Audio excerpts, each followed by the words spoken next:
Hello students, welcome to the channel WB Free Math Solution. My name is Neha Giri. Okay, we were continuing chapter 3, that is theorems related to circle, and have completed its exercise first, that is exercise 3.1, and in exercise 3.2 we have completed up to question number 7. Then let's start with the question number 8. और question number 8 एक theorem है, तो इसे आप अच्छे से समझिए। और चलो तो स्टार्ट करते हैं क्वेश्चन नंबर 8 से। क्वेश्चन नंबर 8 में लिखा हुआ है, प्रमाणित करें कि किसी वृत्त की दो परस्पर प्रतिच्छेदी जीवाएं एक दूसरे को समद्विभाजित नहीं कर सकती जब तक कि दोनों वृत्त का व्यास ना हो।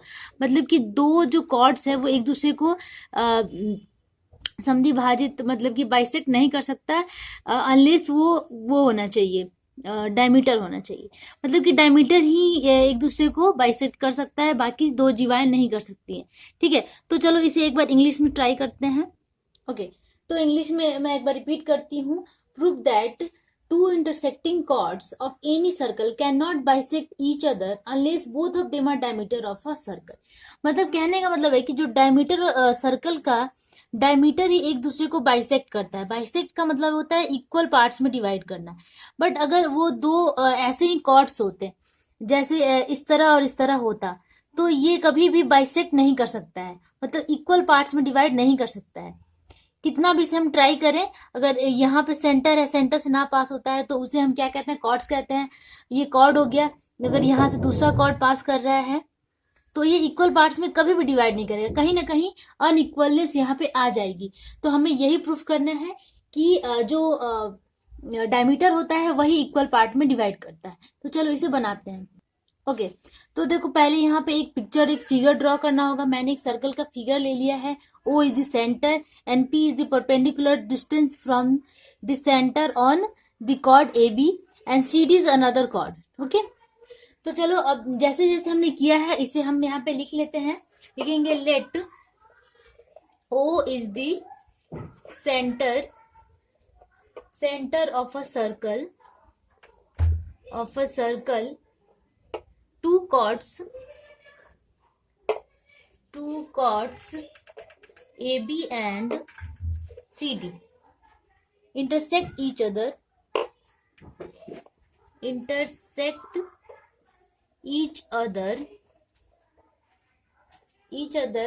such that the points P intersect at P होगा, intersect at P। ये एक दूसरे को कहाँ इंटरसेक्ट करते हैं, P पॉइंट पे इंटरसेक्ट करते हैं। And P is the midpoint of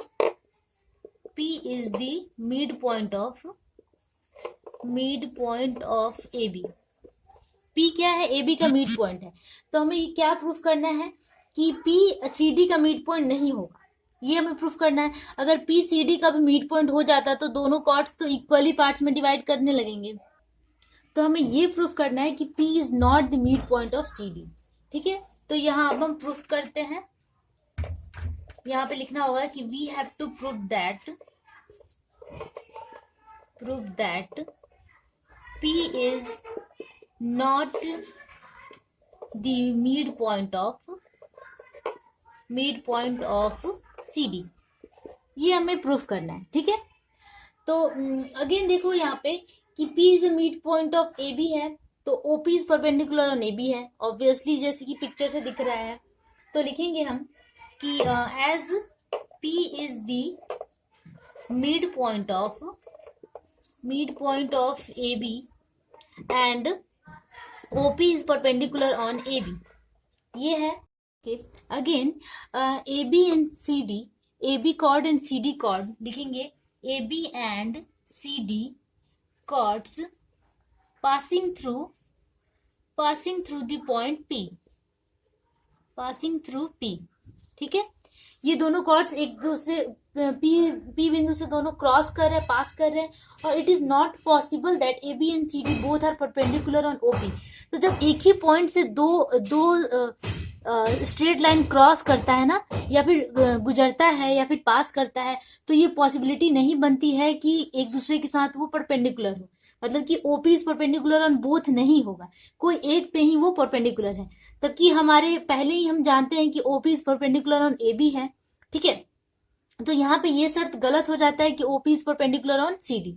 ठीक है, तो इसे अब हम लिख लेते हैं जो मैंने आपको समझाया।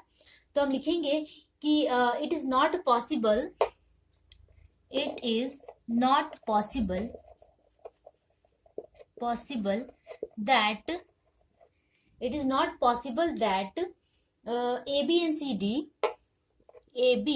and CD are perpendicular on OP at P। ये पॉसिबल नहीं है कि दोनों ही एक साथ परपेंडिकुलर हो, कोई एक ही परपेंडिकुलर होगा। And hence CD is not perpendicular on AB। CD क्या है, OP के साथ परपेंडिकुलर नहीं बना रहा है। हेंस क्या लिखेंगे, hence CD is not perpendicular on OP। क्योंकि OP परपेंडिकुलर AB हमने पहले ही मान लिया था, तो CD is not perpendicular on OP हो गया। इसका मतलब कोई एक ही परपेंडिकुलर है। ठीक है, अगेन देखो, the straight line joining the centre and mid point of the chord is the perpendicular chord. जो सेंटर से जो परपेंडिकुलर ड्रॉ किया जाता है किसी एक कॉर्ड पे, वही होता है परपेंडिकुलर। ठीक है, तो P is not mid point of CD, ये यहां से हमने प्रूफ कर लिया। देखो, जो परपेंडिकुलर ड्रॉ होता है कॉर्ड्स पे, तो वो जो भी हम परपेंडिकुलर ड्रॉ करते हैं वो क्या करता है कि दो इक्वल पार्ट्स में डिवाइड कर देता है। ठीक है, तो हमने यहाँ पे पहले ही कह दिया कि OP परपेंडिकुलर ऑन AB है। इसका मतलब कि ये इक्वल पार्ट में डिवाइड कर रहा है और CD परपेंडिकुलर है ही नहीं। ठीक है, यहाँ पे ये प्रूफ हो गया कि CD परपेंडिकुलर नहीं है। तो हम ये लिखेंगे कि the straight line joining the straight line joining the center and midpoint of the chord, midpoint और center को जो join करता है, and midpoint of a chord is perpendicular line।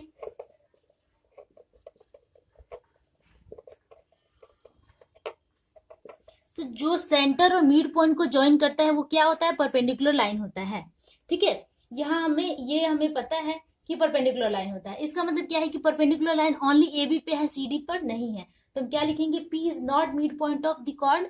तो P जो पॉइंट होगा वो CD का मिड पॉइंट नहीं होगा, यहाँ से प्रूफ होता है। ठीक है, तो लिखेंगे P is not the mid point of CD। P is not a mid point of CD। ठीक है, और हमें प्रूफ क्या करना था, we have to prove that P is not the mid point of CD, यही हमें प्रूफ करना था। ठीक है, तो ये हमारे यहाँ पे प्रूफ हो गया। अगर ये दोनों डायमीटर्स होते तो एक दूसरे को बाइसेक्ट करते, मतलब कि ये जो P होता है वो मिड पॉइंट ऑफ बोथ हो जाता, लेकिन यहाँ पे P mid point of CD नहीं है। तो ये हमने यहाँ पे प्रूफ करके दिखा दिया कि जब वो जो डायमीटर होता है तभी वो बाइसेक्ट करेगा, जब डायमीटर नहीं है तो बाइसेक्ट यहाँ पे नहीं कर रहा है। ठीक है, तो हम यहाँ पे एक लाइन और यहाँ पे लिखते हैं, if the both straight lines are diameter then it bisect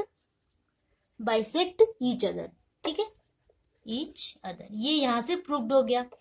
ठीक है, तो इसी तरह इसे हमें प्रूफ करना है। अगर ना समझ में आए तो 2-3 बार देखिए, यहाँ इस लाइन में ही पूरा आपका आंसर छुपा हुआ है। इस लाइन को मैं मार्क कर देती हूँ, इसी लाइन में आपको पूरा आंसर छुपा हुआ है। ठीक है, तो चलो अब हम मूव करते हैं क्वेश्चन नंबर 9 की तरफ। ओके, नेक्स्ट क्वेश्चन नंबर 9 देखिए, एक्स एंड वाई वाले दो वृत्त एक दूसरे को ए और पी बिंदु पे कट करते हैं। एक्स वाई मध्य बिंदु से एस के साथ ए बिंदु को मिलाया गया, ए बिंदु से होकर एस पर लंब डाला गया जो दोनों वृत्तों को पी और क्यू बिंदु पर कट करती है। तो प्रमाणित करें कि P is equal to A Q. यहाँ इस तरह पढ़ने से कुछ फायदा नहीं है, अगर हम इसे फिगर के साथ पढ़ के बनाए तो ज्यादा समझ में आएगा। तो चलो सबसे पहले फिगर ड्रॉ कर लेते हैं। ओके, क्वेश्चन में एक बार और रिपीट करती हूँ। If two circles with the centre X and Y, दो सर्कल है जिसका सेंटर क्या है, एक्स, एंड इसका सेंटर है वाई। ठीक है, centre X and intersect each other at the point A, एक दूसरे को ए एंड बी पॉइंट पे कट करते हैं। A and B points joining, क्या लिखा हुआ है, A is join with the mid point S of x Y, ठीक है। A is join with mid point S of x Y, X Y का जो मिड पॉइंट है, एक्स वाई को मिला देते हैं, चलो एक्स वाई, ठीक है। एंड मिड पॉइंट क्या है एक्स वाई का, एस है, ठीक है, एस हमने मान लिया। एंड उसके बाद क्या है, mid point S of x Y and perpendicular on S A, perpendicular on S A, अच्छा, through point A is drawn which intersect the two circles, which intersect the two circles at the point P and Q respectively। एक और line है जो कि A से गुजर रहा है और वो क्या करता है, P और Q बिंदु पे दोनों सर्कल्स को कट करता है, ठीक है, P एंड Q बिंदु पे। और यहाँ पे क्या होगा कि दो जगह पे परपेंडिकुलर ड्रॉ किया गया है एक, अच्छा ये तो यहाँ कंस्ट्रक्शन में कर लेंगे, इस तरह का आपका दिया हुआ है, ओके।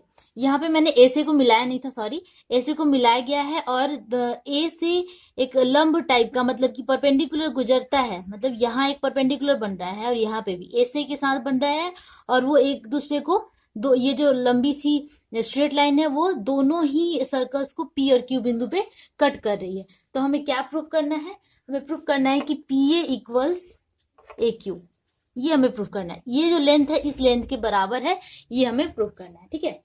तो ये हमें प्रूफ करना है। जो भी हमने अभी कहा उसे हमें क्या करना होता है, सबसे स्टार्टिंग में लिखना होता है। तो चलो लिखते हैं, लिखेंगे टू सर्कल्स, मैं डायरेक्ट सॉल्यूशन कर रही हूँ, टू सर्कल्स। मेरी हैंडराइटिंग पर ध्यान मत दीजिएगा क्योंकि इतना टाइम नहीं होता है कि सब पे ध्यान दिया जाए, आप अपना अच्छे से कर लेना। To circles with centers x and y, x and y intersect, capital Y होगा, intersect each other at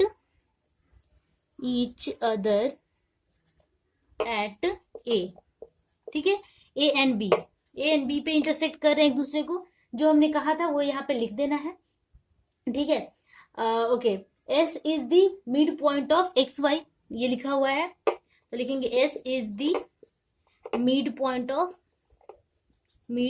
of XY, ठीक है, XY का मिड पॉइंट S है। एंड अगेन क्या है, द परपेंडिकुलर SA, SA क्या है, perpendicular, the perpendicular SA cuts the circle at P and Q, ये जो परपेंडिकुलर यहां से गुजर रहा है वो P एंड Q बिंदु पे सर्कल को कट करता है at P and Q respectively, ठीक है, सर्कल्स हो जाएगा यहाँ पे, दोनों सर्कल को P एंड Q बिंदु पे कट कर रहा है। Then we have to prove that PA equals AQ, ये हमें प्रूफ करना है, ठीक है। तो चलो एक छोटा सा कंस्ट्रक्शन करते हैं, यहाँ पे कंस्ट्रक्शन रचना कहते हैं हिंदी में से। कंस्ट्रक्शन में क्या लिखेंगे हम, कंस्ट्रक्शन में हम ये करेंगे कि from the two centre x y two perpendiculars are drawn, ठीक है, एक्स एंड वाई से दो परपेंडिकुलर हमें ड्रॉ करना है। From the centres x and Y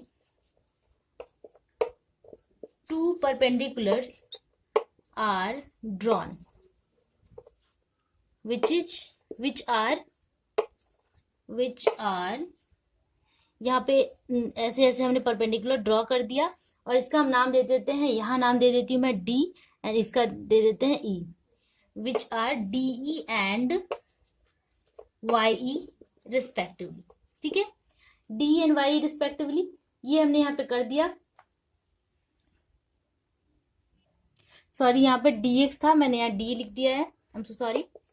dx and y respectively दो हमने क्या किया, परपेंडिकुलर ड्रॉ कर लिया, और एक परपेंडिकुलर यहाँ पहले से था AS, ठीक है, ये AS है, ओके। अब हम करते हैं प्रूफ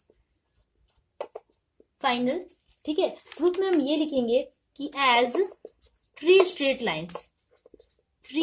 लाइन्स, कौन कौन से लाइन्स है वो, dx, AS एंड YE या EY, ये तीनों क्या है, परपेंडिकुलर है, are perpendicular perpendicular on x Y.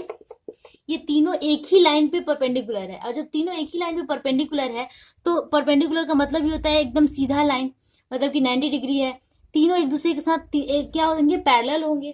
तो हम ये लिख सकते हैं कि हैंस एक्स डी या फिर डी एक्स जो भी लिखे, x D is perpendicular S A is perpendicular और यहाँ पे वाई ई। ये तीनों एक दूसरे के साथ परपेंडिकुलर होंगे, x d s a and y, ठीक है, परपेंडिकुलर होंगे, पैरेलल होंगे, सॉरी। तो as s is the mid point of x y, s क्या है, mid point of x y है, तो लिखेंगे हम as s is the mid point of x y. जब ये mid point of x y है तो क्या हमें यहां से मिलेगा, s x is equal to s y, क्योंकि ये मिड पॉइंट है तो दोनों इक्वल हो जाएंगे, ठीक है। As three parallel straight line x d s a y curves the straight line x y in the two equal parts, then the lines x d and s a y curves the other straight line p Q at the two equal parts. ये हो जाएगा। तो हम लिखेंगे कि as three parallel lines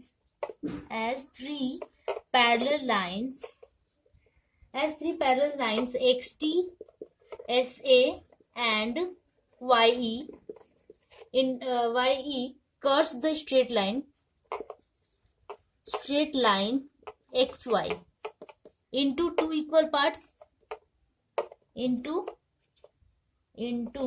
two equal parts, ठीक है।